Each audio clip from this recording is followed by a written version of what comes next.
राजनीति तो दूर की बात है, क्योंकि उन्हें घर के चूल्हे चौके तक और पर्दे में रहने का सबसे बड़ा कि वो बाहर ना आ जा सकती थी, खुले में सांस लेना इतना मुश्किल था।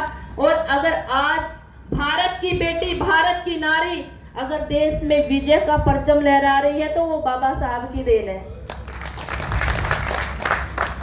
क्योंकि बाबा साहब वो हैं जो महिलाओं के, जिन्होंने महिलाओं को शिक्षित करने के लिए और उस चूल्हे चौके से उठ के भी हमारे देश के लिए कुछ काम करने के लिए चुना है। तो साहिब जी ने चुना है, क्योंकि अगर बाबा साहब ना होते तो आज भी हम घर पे रोटियां ही पका रही होती।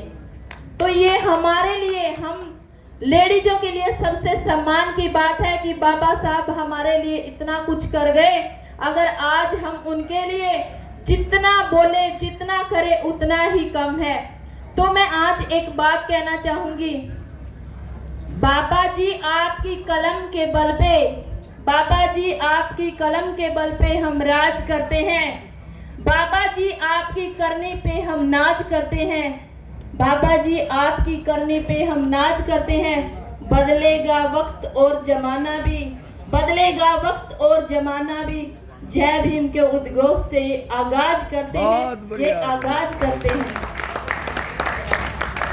तो मैं जितना कहूँ बाबा साहब के बारे में, देखो हमारे सबसे प्यारा तो भजन हमने अपने गायक भाई ने इतना अच्छा भजन के माध्यम से उनके बारे में बहुत कुछ हमें बताया।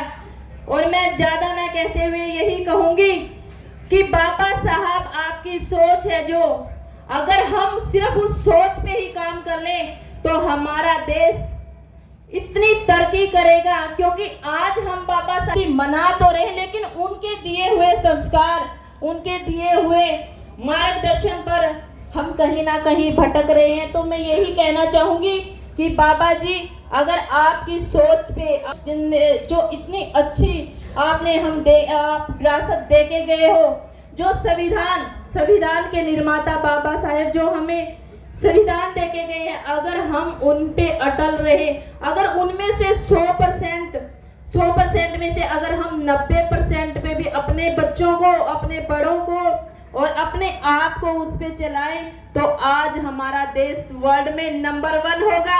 उस पे काम हमारे माननीय प्रधानमंत्री मोदी जी कर रहे हैं।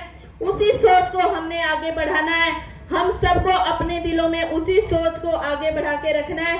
और मंच पर विराजमान हमारे मेयर पद के कैंडिडेट पंचकुला से श्री श्याम सुंदर बंसल जी, उनका मैं हार्दिक अभिनंदन करना चाहूंगी, मैं भूल गई थी। और मैं ये कहना चाहूंगी कि आप सब भारतीय जनता पार्टी को वोट देके, हमारे श्री बंसल जी को वोट देके उन्हें भारी बहुमत से जिताएं, ताकि वो जो हमारे मोदी जी की सोच है उस सोच पे काम करके, और बाबा साहेब की जो हमारे लिए इतनी नेक सोच थी उस पे काम करके हमारे पंचकुला को आगे बढ़ाएं। बहुत बहुत हार्दिक अभिनंदन।